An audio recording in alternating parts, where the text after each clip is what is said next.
ನಿರ್ಲಕ್ಷ್ಯಕ್ಕೆ ಒಳಗಾಗಿದೆ ದೊಡ್ಡಬಳ್ಳಾಪುರದ ಘಾಟಿ ಡ್ಯಾಂ. ತಡೆಗೋಡೆ ಇಲ್ಲದೆ ಬಲಿಗೋಸ್ಕರ ಕಾಯ್ತಾ ಇದೆ. ಇನ್ನು ಪಾಳು ಬಿದ್ದಿವೆ ಅಲ್ಲಿ ಕಟ್ಟಡಗಳು, ಕಳ್ಳರ ಅಡ್ಡೆ ಆಗ್ಬಿಟ್ಟಿದೆ ಡ್ಯಾಂ. ಬೇಸಿಕಲಿ ನಿರ್ಲಕ್ಷ್ಯಕ್ಕೆ ಒಳಗಾಗಿರೋದ್ರಿಂದ ಈ ಸಮಸ್ಯೆಗಳಾಗ್ತಾ ಇದೆ. ತಡೆಗೋಡೆ ಇಲ್ಲದೆ ಬಲಿಗೋಸ್ಕರ ಡ್ಯಾಂ ಕಾಯ್ತಾ ಇದೆ.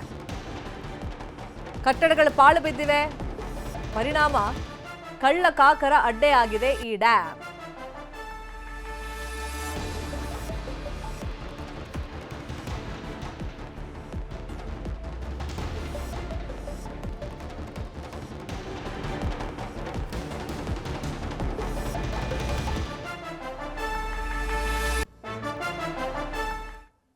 ಹಾಗಾದ್ರೆ ಈ ಡ್ಯಾಂ ನಿರ್ಲಕ್ಷ್ಯಕ್ಕೆ ಒಳಗಾಗಿ ಎಷ್ಟು ಸಮಯ ಆಯಿತು, ಅಲ್ಲಿ ಏನ್ ಸಮಸ್ಯೆ ಆಗ್ತಾ ಇದೆ, ಅಲ್ಲಿ ಓಡಾಡುವಂತ ಸಾರ್ವಜನಿಕರು ಏನ್ ಹೇಳ್ತಾ ಇದ್ದಾರೆ, ಈ ಬಗ್ಗೆ ಒಂದು ವರದಿ ಇದೆ ನೋಡೋಣ. ಎಲ್ರು ಸೆಲ್ಫಿ ಅನ್ನೋದು ಒಂದು ಇಟ್ಕೊಳ್ಳೋ ಹೋಗ್ತಾರೆ, ತಡೆಗೋಡೆ ಇಲ್ಲ, ತಡೆಗೋಡೆಗಳು ಕುಸ್ತಕಂತ ಇದೆ. ಅಲ್ಲಿ ಯಾರನ್ನ ಅಪ್ಪಿತಪ್ಪಿ ಕಾಲ್ ಜಾರಿ ಬಿದ್ರೆ ಡೆತ್ ಆಗುತ್ತೆ. ಕ್ಲೀನಿಂಗ್ ಯಾರು ಮಾಡಿಲ್ಲ, ಅದ್ರ ಹೂಳೆತ್ತೋ ಕಾರ್ಯಕ್ರಮವನ್ನು ಏನು ಇಟ್ಕೊಂಡಿಲ್ಲ. ಸೊ ಅಲ್ಲಿ ಸೇಫ್ಟಿ ಇಲ್ಲ ಸರ್. ಕಂಬಿ ಹಳೇದ್ ಯಾವ್ದೋ ಇದೆ, ಅದು ಕಿತ್ತೋಗಿದೆ. ಪಾಳು ಬಿದ್ದ ಕಟ್ಟಡಗಳು, ಸುತ್ತಲೂ ಬೆಟ್ಟಗುಡ್ಡಗಳು, ಯಾವುದೇ ಸುರಕ್ಷತಾ ತಡೆಗೋಡೆ ಇಲ್ಲದ ಪಿಕಪ್ ಡ್ಯಾಂ. ಈ ದೃಶ್ಯ ಕಂಡು ಬಂದಿದ್ದು ಬೆಂಗಳೂರು ಗ್ರಾಮಾಂತರ ಜಿಲ್ಲೆಯ ದೊಡ್ಡಬಳ್ಳಾಪುರ ತಾಲೂಕಿನ ಘಾಟಿ ಪಿಕಪ್ ಡ್ಯಾಂನಲ್ಲಿ.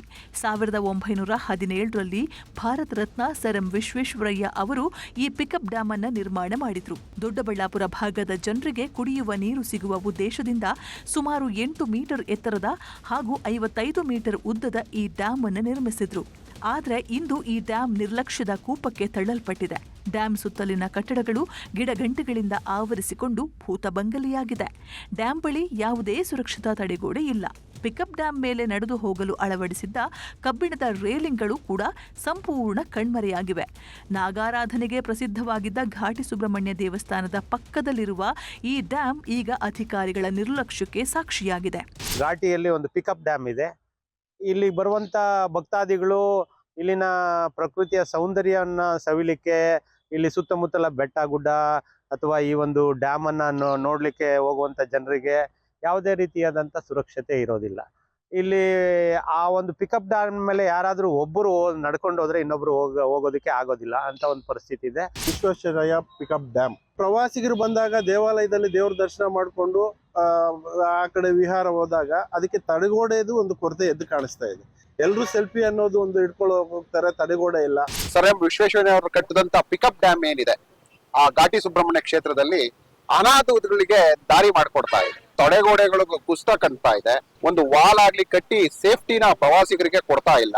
ನಮ್ಮ KH ಮುನಿಯಪ್ಪ ಸಾಹೇಬ್ರು ದಯಮಾಡಿ ಅದನ್ನ ಒಂದ್ ಸ್ವಲ್ಪ ಗಮನದಲ್ಲಿ ಇಟ್ಕೊಂಡು ಆ ಘಾಟಿ ಕ್ಷೇತ್ರದಲ್ಲಿ ಬರ್ತಕ್ಕಂಥ ಭಕ್ತಾದಿಗಳ ಸಂಖ್ಯೆ ಜಾಸ್ತಿ ಆಗಿರೋದ್ರಿಂದ ಅದಕ್ಕೊಂದು ಪಿಕಪ್ ಡ್ಯಾಮ್ ನ ಕರೆಕ್ಟ್ ಆಗಿ ನಿರ್ಮಾಣ ಮಾಡಿ. ಘಾಟಿಯಲ್ಲಿ ಬೃಹತ್ ಜಾನುವಾರು ಜಾತ್ರೆ ನಡೆಯುತ್ತೆ. ಇದಕ್ಕಾಗಿ ಜನರು ಹಾಗೂ ಜಾನುವಾರುಗಳಿಗೆ ನೀರು ಪೂರೈಸುವ ಉದ್ದೇಶದಿಂದಲೇ ಸರ್ ಎಂ ವಿಶ್ವೇಶ್ವರಯ್ಯ ಅಂದು ಡ್ಯಾಂ ನಿರ್ಮಿಸಿದ್ರು. ಆದ್ರೆ ಇಂದು ಡ್ಯಾಂನ ಎರಡೂ ಬದಿಗಳಲ್ಲಿ ಪಾಚಿ ಕಟ್ಟಿಕೊಂಡಿದ್ದು ಯಾವುದೇ ನಿರ್ವಹಣೆ ಇಲ್ಲದೆ ಡೇಂಜರ್ ಸ್ಪಾಟ್ ಆಗಿದೆ. ಜೊತೆಗೆ ಕೆಲವರು ರೀಲ್ಸ್ ಮಾಡುವ ಹುಚ್ಚಿನಲ್ಲಿ ಜೀವದ ಹಂಗು ತೊರೆದು ಸಾಹಸ ಮಾಡ್ತಿದ್ದಾರೆ. ಇನ್ನು ನಿರ್ವಹಣೆ ಬಗ್ಗೆ ಸಣ್ಣ ನೀರಾವರಿ ಇಲಾಖೆಯನ್ನ ಪ್ರಶ್ನಿಸಿದ್ರೆ ಸ್ಥಳೀಯ ಪಂಚಾಯಿತಿಯತ್ತ ಬೊಟ್ಟು ಮಾಡ್ತಾರೆ. ಘಾಟಿ ಪಿಕಪ್ ಡ್ಯಾಮ್ ಬಂದ್ಬಿಟ್ಟು ವಿಶ್ವೇಶ್ವರಯ್ಯನವ್ರು ಕಟ್ಟಿರೋದು. ಅದು ಎಷ್ಟು ಪುರಾತನ ಅಂತಂದ್ರೆ ಅದನ್ನ ನಾವು ಸಂರಕ್ಷಣೆ ಮಾಡ್ಕೊಂಡಿಲ್ಲ ಅಂದ್ರೆ ಮುಂದಿನ ಕಾಲಕ್ಕೆ ಸಿಗೋದಿಲ್ಲ ನಮ್ಗೆ. ಅದು ಸುತ್ತಮುತ್ತ 10 ಹಳ್ಳಿಗೆ ನೀರು ಸೋರ್ಸ್ ಜಾಸ್ತಿ ಆಗುತ್ತೆ. ಅಲ್ಲಿ ಯಾರನ್ನ ಅಪ್ಪಿತಪ್ಪಿ ಕಾಲ್ ಜಾರಿ ಬಿದ್ರೆ ಡೆತ್ ಆಗುತ್ತೆ. ಅದಕ್ಕೆ ತಡೆಗೋಡೆ ಇಲ್ಲ. ಆಮೇಲೆ ಅದನ್ನ ಕ್ಲೀನಿಂಗ್ ಯಾರು ಮಾಡಿಲ್ಲ, ಅದ್ರ ಹೂಳೆತ್ತೋ ಕಾರ್ಯಕ್ರಮವನ್ನು ಏನು ಇಟ್ಕೊಂಡಿಲ್ಲ. ವಿಶ್ವೇಶ್ವರಯ್ಯ ಪಿಕಪ್ ಡ್ಯಾಮ್ ಅಂತ ಅದು ತುಂಬಾ ಅದ್ಭುತವಾಗಿದೆ ಆ ಪ್ಲೇಸು. ಅಲ್ಲಿ ಪ್ಲೇಸ್ಗೆ ಇವಾಗ ಎಲ್ಲಾ ತುಂಬಾ ರೀಲ್ಸ್ ಗಳು ಮತ್ತೆ ಪ್ರವಾಸಿ ತಾಣ ಆಗಿರೋದ್ರಿಂದ ಜಾಸ್ತಿ ಜನ ಹೋಗಿ ನೋಡ್ತಾ ಇದ್ದಾರೆ. ಸೊ ಅಲ್ಲಿ ಸೇಫ್ಟಿ ಇಲ್ಲ ಸರ್. ಹಳೆ ಬಿಲ್ಡಿಂಗ್ ಒಂದಿದೆ, ಅದನ್ನ ನೋಡಕ್ ಹೋಗ್ತಾರೆ. ಹಿಂದ್ಗಡೆ ತುಂಬಾ ಚೆನ್ನಾಗಿದೆ ಜಾಗ, ಅದನ್ನ ನೋಡಕ್ ಹೋಗ್ತಾರೆ. ಅಲ್ಲಿ ಅಪಾಯ ಜಾಸ್ತಿ ಇದೆ. ಕಂಬಿ ಹಳೇದ್ ಯಾವ್ದೋ ಇದೆ, ಅದು ಕಿತ್ತೋಗಿದೆ. ಇದನ್ನ ಸಂಬಂಧಪಟ್ಟವ್ರು ಸರಿಯಾಗಿ ಅದನ್ನ ನೋಡಿ ಮಾಡಿದ್ರೆ ಅನುಕೂಲ. ಒಟ್ಟಾರೆ ಜನರಿಗೆ ಅನುಕೂಲವಾಗಬೇಕಿದ್ದ ಡ್ಯಾಂ ಈಗ ನಿರ್ಲಕ್ಷ್ಯಕ್ಕೆ ಒಳಗಾಗಿದ್ದು ಮಾತ್ರ ವಿಪರ್ಯಾಸ. ಏನಾದ್ರೂ ಅಧಿಕಾರಿಗಳು ಜವಾಬ್ದಾರಿ ತೆಗೆದುಕೊಂಡು ಡ್ಯಾಂ ಅನ್ನ ಪ್ರವಾಸಿಗರ ಮನಸೆಳೆಯುವಂತೆ ನಿರ್ವಹಣೆ ಮಾಡ್ತಾರಾ? ಕಾದು ನೋಡಬೇಕಾಗಿದೆ. ಮನು ಹಾದ್ರಿಪುರ, ನ್ಯೂಸ್ 18 ಬೆಂಗಳೂರು ಗ್ರಾಮಾಂತರ. ಇದೇ ವಿಷಯವಾಗಿ ಇನ್ನಷ್ಟು ಡೀಟೇಲ್ ಆಗಿ ಇನ್ಫಾರ್ಮೇಶನ್ ಕೊಡ್ತಾ ಹೋಗೋದಕ್ಕೆ ನೇರ ಸಂಪರ್ಕದಲ್ಲಿ ಕನೆಕ್ಟ್ ಆಗಿದ್ದಾರೆ ನಮ್ಮ ರಿಪೋರ್ಟರ್ ಮನುಕುಮಾರ್. ಘಾಟಿ ಸುಬ್ರಹ್ಮಣ್ಯ ದೇವಸ್ಥಾನಕ್ಕೆ ದಿನ ನಾವು ನೋಡ್ತಾ ಇರ್ತೀವಿ, ಸಾಕಷ್ಟು ಸಂಖ್ಯೆಯಲ್ಲಿ ಭಕ್ತರು ಬರ್ತಾರೆ. ಅಲ್ಲೇ ಸೈಟ್ ವಿಸಿಟಿಂಗ್ ಅಂತ ಅಲ್ಲಿ ಪ್ಲೇಸಸ್ ಎಲ್ಲಿದೆ ನಿಯರ್ ಬೈ ಅಲ್ಲೆಲ್ಲ ವಿಸಿಟ್ ಮಾಡ್ತಾರೆ. ಬಟ್ ಇಲ್ಲಿ ಅಪಾಯ ಅಂತೂ ಕಾಯ್ತಾ ಇದೆ. ಸೊ ಹಾಗಾಗಿ ಸಣ್ಣ ನೀರಾವರಿ ಇಲಾಖೆ ಯಾಕಿಷ್ಟು ನಿರ್ಲಕ್ಷ್ಯ ಮಾಡ್ತಾ ಇದೆ? ಶೆಟ್ಟಿ, ಏನು ಪ್ರಮುಖವಾಗಿ ಈ ಘಾಟಿ ಡ್ಯಾಮ್ ನ ಅಧಿಕಾರಿಗಳ ನಿರ್ಲಕ್ಷ್ಯದಿಂದಲೇ ಈ ರೀತಿ ಅವ್ಯವಸ್ಥೆ ಆಗಿರುವಂತದ್ದು. ಪ್ರಮುಖವಾಗಿ ಏನು ಸ್ಥಳೀಯ ಆಡಳಿತ ಇದೆ, ಪಂಚಾಯತಿ ಮಟ್ಟಕ್ಕೆ ನಿರ್ವಹಣೆ ಮಾಡ್ಬೇಕು ಅನ್ನುವಂಥದ್ದು ಏನು ನೀರಾವರಿ ಇಲಾಖೆ ಹೇಳುವಂಥದ್ದು. ನೀರಾವರಿ ಇಲಾಖೆಯನ್ನ ಕೇಳಿದ್ರೆ ಪ್ರಾಧಿಕಾರ ಇದೆ, ಈಗ ಪ್ರಾಧಿಕಾರ ನಿರ್ವಹಣೆ ಮಾಡ್ಬೇಕು ಅಂತಂದ್ರೆ ಆದ್ರೆ ಪ್ರಾಧಿಕಾರ ನಮಗೂ ಇದಕ್ಕೂ ಡ್ಯಾಮ್ಗೂ ಸಂಬಂಧವಿಲ್ಲ, ನಾವು ದೇವಾಲಯದ ಆಡಳಿತ ಮಂಡಳಿ ಮಾತ್ರ ನಿರ್ವಹಣೆ ಮಾಡ್ತೀವಿ ಅನ್ನುವಂತ ಮಾತನ್ನ ಹೇಳ್ತದೆ. ಹಾಗಾಗಿ ಅಧಿಕಾರಿಗಳ ನಿರ್ಲಕ್ಷ್ಯದಿಂದಾಗಿ ಈ ಡ್ಯಾಮ್ ಇವತ್ತು ಅವ್ಯವಸ್ಥೆ ಆಗಿರುವಂತದ್ದು. ಪ್ರಮುಖವಾಗಿ ಈ ಏನು ಕಟ್ಟಡಗಳು ಕೂಡ ಏನು ಡ್ಯಾಮ್ ನ ಬಳಿ ಇದೆ, ಆ ಎರಡು ಕಟ್ಟಡಗಳು ಕೂಡ ಈಗ ಪಾಳು ಬಿದ್ದಿರುವಂತದ್ದು. ಹಾಗಾಗಿ ಏನು ಅಲ್ಲಿ ತಡೆಗೋಡೆ ಕೂಡ ಇಲ್ಲದೆ ಇರುವಂತದ್ದು. ಅಂದ್ರೆ ಡ್ಯಾಮ್ ನ ನೋಡೋದಕ್ಕೆ ಒಬ್ರು ಹೋದ್ರೆ ಮತ್ತೊಬ್ರು ವಾಪಸ್ ಬರೋದಿಕ್ಕೂ ಕೂಡ ಆಗೋದಿಲ್ಲ. ಹಾಗಾಗಿ ಸ್ವಲ್ಪ ಮಾಡಿದ್ರು ಕೂಡ ಡ್ಯಾಮ್ ನ ಒಳಗೆ ಬೀಳುವಂತ ಪರಿಸ್ಥಿತಿ ಕೂಡ ಇರುವಂತದ್ದು. ಪ್ರಮುಖವಾಗಿ 55 ಮೀಟರ್ ಉದ್ದ ಇರುವಂತದ್ದು, 8 ಮೀಟರ್ ಅಗಲ ಇರುವಂತದ್ದು, ಸುಮಾರು 15-20 ಅಡಿ ಆಳ ಇರೋದ್ರಿಂದ ಸಾಕಷ್ಟು ಭಯಭೀತ ಅಂದ್ರೆ ಪ್ರಾಣ ಹೋಗುವಂತ ಸಾಧ್ಯತೆ ಕೂಡ ಹೆಚ್ಚಾಗಿರುವಂತದ್ದು. ಅಂದ್ರೆ ಏನು ಹೋಗೋದಕ್ಕೂ ಕೂಡ ಸಾಕಷ್ಟು ಅವ್ಯವಸ್ಥೆ ಇರುವಂತದ್ದು.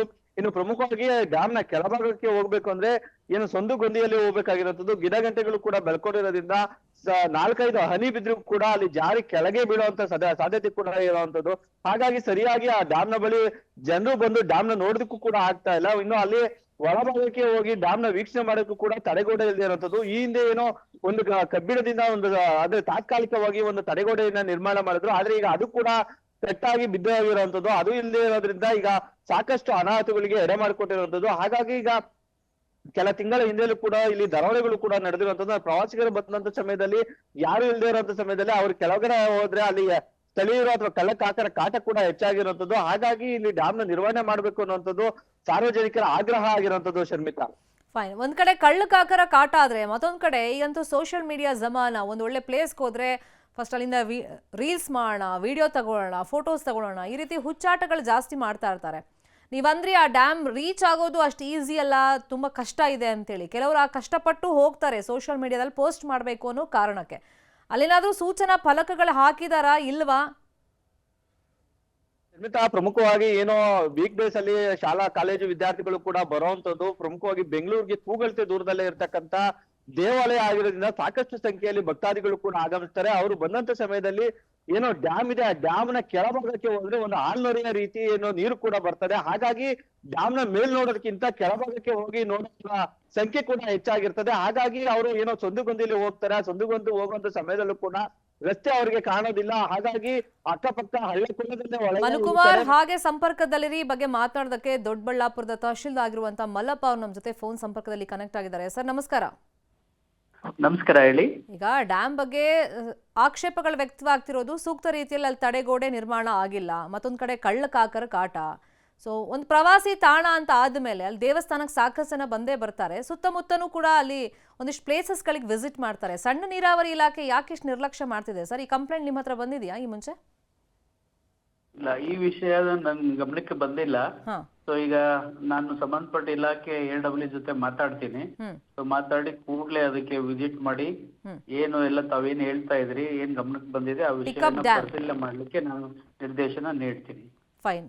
ನೀವಂದ್ರೆ ಇಲ್ಲಿ ತನಕ ನಿಮ್ ಗಮನಕ್ಕೆ ಬಂದಿಲ್ಲ ಅಂತ. ಫೈನ್. ನ್ಯೂಸ್ 18 ನಿಮ್ ಗಮನಕ್ಕೆ ತರ್ತಾ ಇದೆ. ಸಾಕಷ್ಟು ಸಮಸ್ಯೆ ಅಂತೂ ಅಲ್ಲಿ ಆಗ್ತಾ ಇದೆ. ನಮ್ ರಿಪೋರ್ಟರ್ ಎಕ್ಸ್ಪ್ಲೈನ್ ಮಾಡ್ತಾ ಇದ್ರು. ಮತ್ತೆ ಕಳ್ಳಕಾಕರ ಕಾಟನೂ ಇದೆ. ಸರಿ, ಪೊಲೀಸ್ ಇಲಾಖೆ ಮತ್ತು ಕಂದಾಯ ಇಲಾಖೆ ಮತ್ತು ನೀರಾವರಿ ಇಲಾಖೆ ಜಂಟಿಯಾಗಿ ವಿಸಿಟ್ ಮಾಡಿ ಅಲ್ಲಿ ಏನು ಇದೆ ಸರಿಪಡಿಸ್ಲಿಕ್ಕೆ ಒಂದು ಪ್ರಯತ್ನವನ್ನ ಮಾಡ್ಲಿಕ್ಕೆ ನಾನು ತಿಳಿಸ್ತೇನೆ. ಫೈನ್.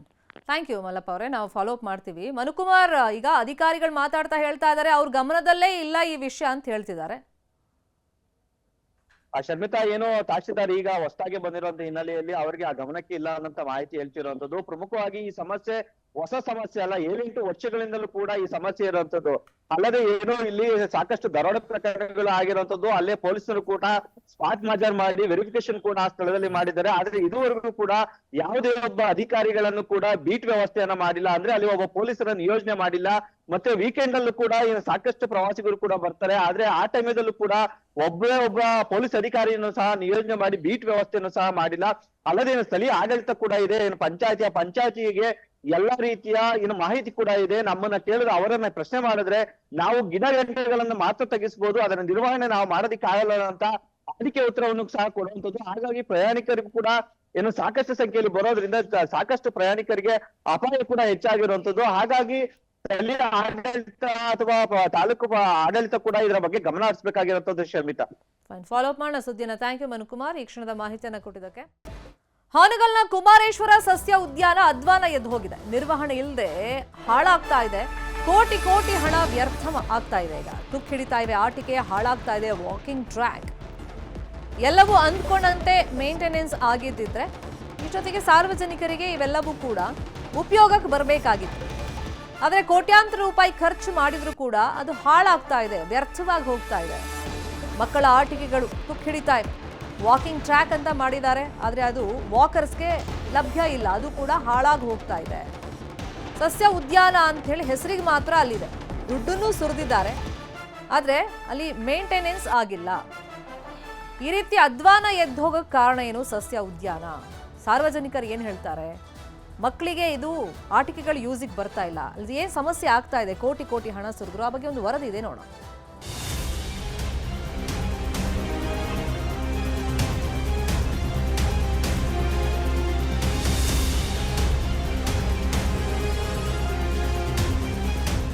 ಇವತ್ತು ಉದ್ಯಾನವನ ಸಂಪೂರ್ಣವಾಗಿ ಹಾಳಾಗಿದೆ. ಚೆನ್ನಾಗಿದೆ ಅಂತ ಬಂದು ಆಡಲಿಕ್ಕೆ ಮಕ್ಕಳ ಜೊತೆ ಆಡಲಿಕ್ಕೆ ಯಾವುದೇ ರೀತಿ ಇದು ಇಲ್ಲ. ಎಂಟ್ರೆನ್ಸ್ ಫೀ ತೊಗೊಂಡು ಕೂಡ ಅದನ್ನು ಮೇಂಟೈನ್ ಮಾಡೋಕ್ಕಾಗಿಲ್ಲ. ಇದು ಹಾವೇರಿ ಜಿಲ್ಲೆಯ ಹಾನಗಲ್ ಪಟ್ಟಣದ ಚಿಕ್ಕೇರಿ ಹೊಸಹಳ್ಳಿ ಮಾರ್ಗದಲ್ಲಿರುವ ಕುಮಾರೇಶ್ವರ ಸಸ್ಯೋದ್ಯಾನ. ಒಂದಾನೊಂದು ಕಾಲದಲ್ಲಿ ಮಕ್ಕಳ ಕೇಕೆ, ಕುಟುಂಬಗಳ ಸಂಭ್ರಮ, ಪ್ರಕೃತಿ ಪ್ರಿಯರ ನೆಚ್ಚಿನ ತಾಣವಾಗಿತ್ತು. ಆದರೆ ಇಂದು ತನ್ನ ಅಸ್ತಿತ್ವವನ್ನು ಉಳಿಸಿಕೊಳ್ಳಲು ಈ ಟ್ರೀ ಪಾರ್ಕ್ ಹೋರಾಡುತ್ತಿದೆ. ಕೋಟಿ ಕೋಟಿ ವೆಚ್ಚದಲ್ಲಿ 20 ಎಕರೆ ಪ್ರದೇಶದಲ್ಲಿ ನಿರ್ಮಾಣಗೊಂಡಿದ್ದ ಈ ಬೃಹತ್ ಟ್ರೀ ಪಾರ್ಕ್ ಇಂದು ನಿರ್ವಹಣೆ ಇಲ್ಲದೆ ಪಾಳು ಬಿದ್ದಿದೆ. ಸರ್ಕಾರ ಭಯಂಕರ ದಿವ್ಯ ನಿರ್ಲಕ್ಷ್ಯ ವಹಿಸಿದ್ದರಿಂದ ಇವತ್ತು ಉದ್ಯಾನವನ ಸಂಪೂರ್ಣವಾಗಿ ಹಾಳಾಗಿದೆ. ಅಲ್ಲಿ ಇರ್ತಕ್ಕಂಥ ಎಲ್ಲ ವಸ್ತುಗಳು ಹಾಳಾಗಿ ಯಾವ ಜನನೂ ಒಳ್ಳೆಯವರಲ್ಲಿ ಒಳಗೆ ಹೋಗೋಂಗಿಲ್ಲ, ಆ ರೀತಿ ಅದನ್ನು ವಾತಾವರಣ ನಿರ್ಮಾಣ ಮಾಡಿದ್ದಾರೆ. ಎಂಟ್ರೆನ್ಸ್ ಫೀ ತೊಗೊಂಡು ಕೂಡ ಅದನ್ನು ಮೇಂಟೈನ್ ಮಾಡೋಕ್ಕಾಗಿಲ್ಲ. ಹಾಗಾಗಿ ಇದು ನಮ್ಮ ಹಾನಗಲ್ಲಿನ ಅನೇಕ ನಾಗರಿಕರಿಗೆ, ಹಿರಿಯರಿಗೆ, ವಿದ್ಯಾರ್ಥಿಗಳಿಗೆ ತುಂಬ ನಿರಾಶೆ ಆಗಿದೆ. ಈಗ ಅದು ಸಂಪೂರ್ಣ ಹಾಳಾಗಿದೆ. ತಕ್ಷಣವೇ ಆ ಉದ್ಯಾನವನ್ನು ಮತ್ತು ಮರಳಿ ಮೊದಲಿನ ಸ್ಥಿತಿಗೆ ತರಬೇಕು. ಎಲ್ಲಂದರಲ್ಲಿ ಕಸ, ಬೆಳೆದು ನಿಂತಿರುವ ಕಾಡು ಗಿಡಗಂಟೆಗಳು ಉದ್ಯಾನದ ಅಂದವನ್ನೇ ನುಂಗಿವೆ. ಒಂದು ಕಾಲದಲ್ಲಿ ಹಸಿರಿನಿಂದ ಕಂಗೊಳಿಸುತ್ತಿದ್ದ ಪ್ರದೇಶ ಇಂದು ನಿರ್ವಹಣೆ ಕೊರತೆಯಿಂದ ಕಾಡಿನಂತೆ ಕಾಣುತ್ತಿವೆ. ಮಕ್ಕಳಿಗಾಗಿ ಅಳವಡಿಸಿದ ಆಟದ ಉಪಕರಣಗಳು ಸಂಪೂರ್ಣ ಹಾಳಾಗಿವೆ. ಕಬ್ಬಿಣದ ಸಾಮಗ್ರಿಗಳು ತುಕ್ಕು ಹಿಡಿದು ಮುರಿದು ಬಿದ್ದಿದೆ. ಜನರ ವಿಶ್ರಾಂತಿಗಾಗಿ ನಿರ್ಮಿಸಿದ ಬೆಂಚುಗಳ ಮೇಲೆ ಹುಲ್ಲು ಬೆಳೆದು ನಿಂತಿವೆ. ಇನ್ನು ಪ್ರವಾಸಿಗರ ಪ್ರಮುಖ ಆಕರ್ಷಣೆಯಾಗಿದ್ದ ಕೃತಕ ಜಲಪಾತ ಕೂಡ ಸ್ಥಗಿತಗೊಂಡಿದೆ. ಫ್ಯಾಮಿಲಿ ಜೊತೆ ಬರೋಕ್ಲೆ ಒಳ್ಳೆ ಪ್ಲೇಸ್ ರೀ. ನಮ್ಮ ಹಾನಗಲ್ ತಾಲೂಕಿನಲ್ಲಿ ಇದೇ ಒಂದಿರೋದು ಪ್ಲೇಸ್. ವ್ಯವಸ್ಥೆ ಇಲ್ಲ, ಅಂದರೆ ಸಿಬ್ಬಂದಿಗಳಿಲ್ಲ, ಸಿಬ್ಬಂದಿಗಳ ಕೊರತೆ ಇದೆ. ಎಲ್ಲ ಚೆನ್ನಾಗಿರೋ ಪ್ಲೇಸ್ ಇದೆ, ಬಟ್ ಚೇರ್ ಅದಾವೆ, ಚೇರ್ ಇದ್ರೆ ಅವನ್ನೆಲ್ಲ ಮೇಂಟೆನೆನ್ಸ್ ಇಲ್ಲ. ಬಂದಂಥ ನಮ್ಮ ಜನ ಇದ್ದಾರಲ್ಲ, ಫ್ಯಾಮ್ಲಿ ಜೊತೆ ಬಂದವರು ಇಲ್ಲೇ ವೇಸ್ಟ್ ಎಲ್ಲ ತಿಂಡಿ ಎಲ್ಲ ಕವರ್ ಗಿವರ್ ಎಲ್ಲ ಇಲ್ಲೇ ಹಾಕ್ತಾ ಇದ್ದಾರೆ. ಅವನ್ನ ಇಡಲಿಕ್ಕೆ ಒಂದು ಪ್ಲೇಸ್ ಮಾಡಬೇಕು, ಒಂದು ಬುಕ್ಕೆ ಮಾಡಬೇಕು. ಅಧಿಕಾರಿಗಳ ಜೊತೆ ಸ್ಪಂದಿಸ್ಬೇಕು. ಇಲ್ಲಿ ಜನರು ಫ್ಯಾಮ್ಲಿ ಜೊತೆ ಸಂಡೇ ಬಂದಿದ್ದೇವೆ ನಾವು ಜೊತೆ, ಇಲ್ಲೆಲ್ಲ ಚೆನ್ನಾಗಿದೆ ಅಂತ ಬಂದು ಆಡಲಿಕ್ಕೆ ಮಕ್ಕಳ ಜೊತೆ ಆಡಲಿಕ್ಕೆ ಯಾವುದೇ ರೀತಿ ಇದು ಇಲ್ಲ, ಅವೆಲ್ಲ ಹಾಳಾಗಿ ಹೋಗಿದೆ. ಉದ್ಯಾನದ ಪ್ರವೇಶ ದ್ವಾರವು ಕೂಡ ತನ್ನ ಹಳೆಯ ಕಳೆಯನ್ನ ಕಳೆದುಕೊಂಡಿದೆ. ಗೋಡೆಗಳ ಮೇಲಿನ ಪಕ್ಷಿಗಳ ಚಿತ್ರಗಳ ಬಣ್ಣವು ಕೂಡ ಮಾಸಿ ಹೋಗಿದೆ. ಆದರೆ ಅಚ್ಚರಿ ಸಂಗತಿ ಏನಂದರೆ, ಟ್ರೀ ಪಾರ್ಕ್ ಇಷ್ಟು ಅಧ್ವಾನ ಆಗಿದ್ರೂ ಇನ್ನೂ ಶುಲ್ಕ ವಸೂಲಿ ಮಾಡಲಾಗುತ್ತಿದೆ. ಮಕ್ಕಳಿಗೆ 5 ರೂಪಾಯಿ, ಹಿರಿಯರಿಗೆ 10 ರೂಪಾಯಿ ಅಂತ ಪ್ರವೇಶ ಶುಲ್ಕ ವಸೂಲಿ ಮಾಡುತ್ತಿದೆ. ಅದು ನಮ್ಮ ತಾಲೂಕಿನಲ್ಲಿ ಇರ್ತಕ್ಕಂಥ ಒಂದು ಸಸ್ಯೋದ್ಯಾನ ಬಹಳ ಒಂದು ಉತ್ತಮ ಗುಣಮಟ್ಟದಲ್ಲಿತ್ತು ಮೊದಲು. ಈಗೇನಾಗೈತಿ, ಅದು ಅಧಿಕಾರಿಗಳ ನಿರ್ಲಕ್ಷ್ಯನೋ ಅಥವಾ ಅನುದಾನದ ಕೊರತೆಯೋ ಗೊತ್ತಿಲ್ಲ, ಒಂದು ತೊಂದರೆ ಒಳಗಾಗಿ ಏನೂ ಅನುಕೂಲ ಆಗ್ತಾಯಿಲ್ಲ. ದಯವಿಟ್ಟು ಅವರು ಏನು ನಮ್ಮ ಅರಣ್ಯ ಇಲಾಖೆಯವರು, RF ಇರ್ಬೋದು, SF ಇರ್ಬೋದು, ಗಾರ್ಡ್ ಫಾರೆಸ್ಟ್ ಯಾರೋ ಇರ್ಬೋದು, ತಮ್ಮ ನೆದರಿಗೆ ತಗೊಂಡು ಅದು ಉತ್ತಮವಾದಂಥ ಗುಣಮಟ್ಟದಲ್ಲಿ ಅದನ್ನ ಮುಂದೆ ಸಸ್ಯೋದ್ಯಾನ ಇಂಪ್ರೂವ್ಮೆಂಟಾಗಿ ಮುಂದುವರಿಸ್ಬೇಕು ಅಂತ ಹೇಳಿ ನಾವು ಅವರಿಗೆ ಒತ್ತಾಯ ಮಾಡ್ತೀವಿ. ಹಸಿರು ಪರಿಸರದ ಕನಸಾಗಿ ನಿರ್ಮಾಣಗೊಂಡಿದ್ದ ಈ ಸಸ್ಯೋದ್ಯಾನ ಇಂದು ಅಧ್ವಾನವಾಗಿದೆ. ವರ್ಷಗಳಿಂದ ಲಕ್ಷಾಂತರ ರೂಪಾಯಿ ಆದಾಯ ಸಂಗ್ರಹವಾಗುತ್ತಿದ್ದರೂ ಉದ್ಯಾನದ ಅಭಿವೃದ್ಧಿಗೆ ಅಗತ್ಯ ಕ್ರಮ ಕೈಗೊಳ್ಳಲಾಗುತ್ತಿಲ್ಲ. ಇನ್ನಾದರೂ ಅಭಿವೃದ್ಧಿ ಮಾಡಬೇಕೆಂಬುದು ಜನರ ಆಗ್ರಹವಾಗಿದೆ. ನಾಗರಾಜ್ ಮಾಕಾಪುರ, ನ್ಯೂಸ್ 18 ಹಾವೇರಿ. ಇದು ಹಾವೇರಿಲಿರುವಂಥ ಟ್ರೀ ಪಾರ್ಕ್ನ ಅಧ್ವಾನದ ಪರಿಸ್ಥಿತಿ. ಇಲ್ಲಿ ಅನುದಾನಕ್ಕೇನು ಸಮಸ್ಯೆ ಇಲ್ಲ, ಮತ್ತೆ ಇಲ್ಲಿ ಎಂಟ್ರಿ ಫೀಸ್ ಅಂತಲೂ ಕೂಡ ತಗೊಳ್ತಾ ಇದ್ದಾರೆ. ಮಕ್ಕಳಿಂದ 5 ರೂಪಾಯಿ ತಗೊಳ್ತಾರೆ, ದೊಡ್ಡವರಿಗಾದರೆ 10 ರೂಪಾಯಿ ಎಂಟ್ರಿ ಫೀಸ್ ಅಂತ ಇದೆ. ಫ್ರೀ ಅಂತೂ ಅಲ್ಲಿ ಎಂಟ್ರಿನೇ ಇಲ್ಲ. ಬಟ್ ಇಷ್ಟಾದರೂ ಕೂಡ ಒಳಗಡೆ ಯಾಕೆ ಕಾಲಕ್ಕೆ ಮೇಂಟೆನೆನ್ಸ್ ಮಾಡಿಲ್ಲ? ಈ ಹಿಂದೆ ಕೋಟಿ ಖರ್ಚು ಮಾಡಿದ್ದಾರೆ. ಮಕ್ಕಳ ಆಟಿಕೆಗಳಿದೆ, ವಾಕರ್ಸ್ಗೆ ಅಂಥೇಳಿ ಒಂದು ಟ್ರ್ಯಾಕನ್ನು ಮಾಡಿದ್ದಾರೆ. ಅಂದರೆ ಸಾರ್ವಜನಿಕರು ಏನೋ ಒಂದು ಕುತೂಹಲದಿಂದ ಈ ಟ್ರೀ ಪಾರ್ಕ್ ಒಳಗಡೆ ಏನಿದೆ, ಮಕ್ಕಳನ್ನ ಕರ್ಕೊಂಡು ಹೋದರೆ ಅಲ್ಲಿ ಆಟ ಆಡಿಸ್ಬೋದು ಅಂತ ಎಂಟ್ರಿ ಫೀಸ್ ಎಲ್ಲ ಕೊಟ್ಟು ಒಳಗಡೆ ಬಂದರೆ ನಿರಾಸೆ ಅಷ್ಟೇ ಅವ್ರಿಗೆ ಕಾದಿರೋದು. ಇಲ್ಲಿ ಕಾಲಕ್ಕೆ ನಿರ್ವಹಣೆ ಅಂತೂ ಸರಿಯಾಗಿ ಆಗ್ತಾ ಇಲ್ಲ. ಹಾಗಾಗಿ ಸಾರ್ವಜನಿಕ ವಲಯದಿಂದ ಸಹಜವಾಗಿ ಇದಕ್ಕೆ ಆಕ್ರೋಶ ವ್ಯಕ್ತವಾಗ್ತಾ ಇದೆ. ಅಂದರೆ ವಿಸಿಟರ್ಸ್ ಬರ್ತಾರೆ ಅಲ್ಲಿಗೆ, ಜೊತೆಗೆ ಒಂದು ಕುತೂಹಲದಿಂದ ಜನನೂ ಬರ್ತಾರೆ. ಅಂದರೆ ಆ ಪ್ಲೇಸ್ ಅಟ್ರಾಕ್ಟಿವ್ ಆಗಿದೆ, ಇಲ್ಲ ಅಂತಲ್ಲ, ಬಟ್ ಒಳಗಡೆ ಬಂದು ನೋಡಿದ್ರೆ ಅಲ್ಲಿ ನಿರಾಸೆ ಅನ್ನೋದು ಕಾಡ್ತಾ ಇದೆ. ಹಾಗಾಗಿ ತತ್ಕ್ಷಣಕ್ಕೆ ಅಲ್ಲಿರುವಂಥ ಅನುದಾನದಲ್ಲಿ ಅಥವಾ ಎಂಟ್ರಿ ಫೀಸ್ ಅಂತ ಏನು ಕಲೆಕ್ಟ್ ಮಾಡ್ಕೊಳ್ತಾ ಇದ್ದಾರೆ ಅದರಿಂದನಾದರೂ ಇದನ್ನು ನಿರ್ವಹಣೆ ಮಾಡಿ ನೀಟಾಗಿ ಸಸ್ಯ ಉದ್ಯಾನವನ ಅಂಥೇಳಿ ಜನ ಕೇಳ್ತಾ ಇದ್ದಾರೆ, ಸಾರ್ವಜನಿಕರು ಕೇಳ್ತಾ ಇದ್ದಾರೆ. ನಿರ್ವಹಣೆ ಕೊರತೆಯಿಂದನೇ ಹಾಳು ಬಿದ್ದಿರೋದು ಈ ಸಸ್ಯ ಉದ್ಯಾನ. 20 ಎಕರೆ ಜಾಗ ನೋಡಿ ಕುಮಾರೇಶ್ವರ ಸಸ್ಯ ಉದ್ಯಾನ ಇರೋದು. ಸದ್ಯಕ್ಕೆ ಅಲ್ಲಿ ನೋಡಿದ್ರೆ ಗಿಡ ಗಂಟಿಗಳು ಬೆಳ್ಕೊಂಡಿದ್ದಾವೆ, ಕಸದ ರಾಶಿ ತುಂಬಿಕೊಂಡಿದೆ. ಮತ್ತೆ ಅಲ್ಲಿ ಸಾರ್ವಜನಿಕರೊಬ್ಬರು ಮಾತಾಡ್ತಾ ಹೇಳ್ತಾ ಇದ್ರು, ಇಲ್ಲಿ ನಮ್ಮದು ರೆಸ್ಪಾನ್ಸಿಬಿಲಿಟಿ ಇರುತ್ತೆ. ತುಂಬ ಜನ ಏನು ಮಾಡ್ತಾರೆ, ಬೇಕಾಬಿಟ್ಟು ಅಲ್ಲಲ್ಲೇ ಕಸಗಳನ್ನು ಹಾಕೋದು, ಪ್ಲಾಸ್ಟಿಕ್ ಕವರ್ಗಳನ್ನು ಹಾಕೋದು, ತಿಂಡಿಯನ್ನು ತಿನ್ನೋದು, ಅಲ್ಲೇ ವೇಸ್ಟನ್ನು ಬಿಸಾಕೋದು, ಇಂಥದ್ದೆಲ್ಲ ಮಾಡ್ತಾರೆ. ಫಸ್ಟ್ ಇದನ್ನು ಕ್ಲೀನ್ ಮಾಡಿಬಿಟ್ರೆ ಒಂದು ಡಸ್ಟ್ಬಿನ್ ಅಂತ ಅಲ್ಲಿದ್ದರೆ ಸಾರ್ವಜನಿಕರಿಗೂ ಒಂದು ಜವಾಬ್ದಾರಿ ಬರುತ್ತೆ ಅಂತ ಹೇಳ್ತಾ ಇದ್ರು. ಈ ಹಿಂದೆ ಈ ಟ್ರೀ ಪಾರ್ಕ್ ನೋಡೋದಕ್ಕೆ ತುಂಬ ಚೆನ್ನಾಗಿತ್ತು, ಬಟ್ ಇತ್ತೀಚೆಗೆ ನಿರ್ವಹಣೆ ಇಲ್ಲದೆ ಇದು ಹಾಳು ಬಿದ್ದಿದೆ ಅಂಥೇಳಿ ಆಕ್ರೋಶ ಕೂಡ ವ್ಯಕ್ತಪಡಿಸ್ತಾ ಇದ್ದಾರೆ. ಇನ್ನು ಮಕ್ಕಳು ಅಲ್ಲೊಂದಿಷ್ಟು ಆಟ ಆಡ್ಬೋದು ಅನ್ನೋ ನಿರೀಕ್ಷೆಯಲ್ಲಿ ಬಂದೇ ಬರ್ತಾರೆ. ಪಾರ್ಕಿಗೆ ಕರ್ಕೊಂಡು ಹೋಗ್ತಾರೆ ಅಂದರೆ ಮಕ್ಕಳಿಗೆ ಅದೊಂದು ಸಂಭ್ರಮ. ಬಟ್ ಇಲ್ಲಿ ಬಂದು ನೋಡಿದಾಗ ಅಲ್ಲಿ ಆಟಾಡೋಕ್ಕೆ ಅಲ್ಲಿ ನೆಪ ಮಾತ್ರಕ್ಕೆ, ಅಂದರೆ ಈ ಡಾಕ್ಯುಮೆಂಟಲ್ಲಿ ತೋರ್ಸೋಕ್ಕೆ ಒಂದಿಷ್ಟು ಆಟಿಕೆಗಳು ಇಟ್ಟಿದ್ದೀವಿ ಅಂತ ಇಟ್ಟಿದ್ದಾರೆ ಅಂತ ಕಾಣಿಸುತ್ತೆ. ಬಟ್ ಅದ್ಯಾವುದೂ ಕೂಡ ಸದ್ಯಕ್ಕೆ ವರ್ಕಿಂಗ್ ಕಂಡೀಷನಲ್ಲಿ ಇಲ್ಲ. ಅಂದರೆ ಮಕ್ಕಳು ಆಡೋದಕ್ಕೆ ಯೋಗ್ಯವಾದಂಥ ಆಟಿಕೆಗಳು ಅಲ್ಲ, ಎಲ್ಲ ತುಕ್ಕು ಹಿಡ್ದಿವೆ. ಇನ್ನು ವಾಕರ್ಸ್, ಒಂದು ಒಳ್ಳೆ ಪರಿಸರದಲ್ಲಿ ನಾವು ವಾಕಿಂಗ್ ಮಾಡೋಣ ಅಂತ ಎಂಟ್ರಿ ಫೀಸ್ ಬಹುಶಃ ವಾಕರ್ಸ್ಗೆ ಇದೆಯೋ ಇಲ್ಲವೋ ಗೊತ್ತಿಲ್ಲ. ಸೊ ಅಲ್ಲಿ ಬಂದರೆ ಅವ್ರಿಗೂ ನಿರಾಸೆ, ಯಾಕಂದರೆ ಆ ವಾಕಿಂಗ್ ಟ್ರ್ಯಾಕೇ ಸರಿ ಇಲ್ಲ. ಎಲ್ಲಂದ್ರಲ್ಲಿ ಹುಲ್ಲು ಬೆಳ್ಕೊಂಡಿದೆ, ಗಿಡ ಗಂಟೆಗಳು ಬೆಳ್ಕೊಂಡಿದೆ, ಮತ್ತು ಕಸದ ರಾಶಿ ಎಲ್ಲ ಅಲ್ಲಿ ಡಂಪಿಂಗ್ ಯಾರ್ಡ್ ಥರನೂ ಕಾಣಿಸ್ತಾ ಇದೆ. ಹಾಗಾಗಿ ತುರ್ತಾಗಿ ಹಾವೇರಿಯ ಹಾನಗಲ್ನ ಟ್ರೀ ಪಾರ್ಕ್ ಸರಿ ಮಾಡಬೇಕು. ಕಾಲಕ್ಕೆ ಇದನ್ನು ನಿರ್ವಹಣೆ ಮಾಡ್ತಾ ಹೋದರೆ ಇಷ್ಟೆಲ್ಲ ಅಧ್ವಾನ ಆಗಲ್ಲ. ಅನುದಾನದ ಕೊರತೆನೂ ಇಲ್ಲ, ಎಂಟ್ರಿ ಫೀಸು ತಗೊಳ್ತಾರೆ, ಆದರೆ ಒಳಗಡೆ ಮಾತ್ರ ಬೇಕಾದಂಥ ನಿರ್ವಹಣೆ ಇಲ್ಲದೆ ಇರೋದ್ರಿಂದ, ಮತ್ತು ಇಲ್ಲಿ ಸಿಬ್ಬಂದಿ ಕೊರತೆನೂ ಕಾಡ್ತಾ ಇದೆ ಅಂಥೇಳಿ ಆ ಒಂದು ಕಂಪ್ಲೇಂಟ್ ಕೂಡ ಇದೆ. ಹಾಗಾಗಿ ತುರ್ತಾಗಿ ಅದೆಲ್ಲವನ್ನು ಕೂಡ ಸರಿಪಡಿಸ್ಬೇಕು.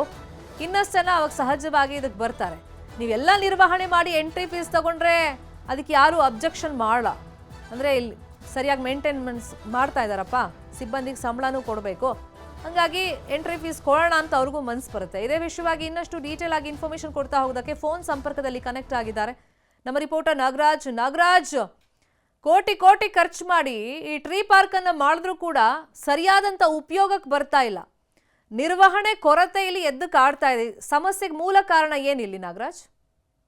ಖಂಡಿತವಾಗ್ಲೂ ಶರ್ಮಿತಾ, ಹಾವೇರಿ ಜಿಲ್ಲೆಯ ಹಾನಗಲ್ ಪಟ್ಟಣದಲ್ಲಿರ್ತಕ್ಕಂಥ ಈ ಒಂದು ಏನು ಕುಮಾರೇಶ್ವರ ಸಸ್ಯೋದ್ಯಾನ ಸುಮಾರು 2016 ಮತ್ತು 2017ನೇ ಸಾಲಿನಲ್ಲಿ ಕೂಡ ನಿರ್ಮಾಣವನ್ನ ಮಾಡಲಾಗಿತ್ತು. ಆ ಹಾನಗಲ್ ಪಟ್ಟಣದಲ್ಲಿರ್ತಕ್ಕಂಥ ಸಾಕಷ್ಟು ಹಿರಿಯರಾಗಿರ್ಬೋದು ಮತ್ತು ಅಲ್ಲಿರ್ತಕ್ಕಂಥ ಜನರು ಕೂಡ ಈ ಒಂದು ಪಾರ್ಕ್ ನ ಸಹಾಯವನ್ನ ಕೂಡ ಪಡೆದುಕೊಳ್ತಾ ಇದ್ರು. ಪ್ರಮುಖವಾಗಿ ವೀಕೆಂಡ್ ಟೈಮ್ಗಳಲ್ಲಿ ಕೂಡ ಹೆಚ್ಚಿನ ಸಂಖ್ಯೆಯಲ್ಲಿ ಜನರು ಕೂಡ ಈ ಒಂದು ಪಾರ್ಕ್ ನಲ್ಲಿ ಸಮಯವನ್ನ ಕಳೀತಾ ಇದ್ರು. ಸಾಕಷ್ಟು ಒತ್ತಡಗಳ ಕೆಲಸಗಳ ಮಧ್ಯೆ ಕೂಡ ಈ ಒಂದು ಪಾರ್ಕ್ಗೆ ತೆರಳಿ ಅಲ್ಲಿ ತಮ್ಮ ಮಕ್ಕಳನ್ನ ಆಟಿಕೆ ಆಡಿಸುವಂತದ್ದಾಗಿರ್ಲಿ ಮತ್ತು ಅಲ್ಲೊಂದಿಷ್ಟು ಟೈಮ್ ಸ್ಪೆಂಡ್ ಗಳನ್ನ ಕೂಡ ಮಾಡ್ತಾ ಇದ್ರು ಮತ್ತು ಕುಟುಂಬ ಸಮೇತರಾಗಿ ಈ ಒಂದು ಪಾರ್ಕ್ಗೆ ತೆರಳ್ತಾ ಇದ್ರು. ಆದ್ರೆ ಈಗ ಸುಮಾರು ವರ್ಷಗಳಿಂದ ಈ ಟ್ರೀ ಪಾರ್ಕ್ ನ ನಿರ್ವಹಣೆ ಸಂಪೂರ್ಣವಾಗಿ ತಲುಪಿರ್ತಕ್ಕಂಥದ್ದು.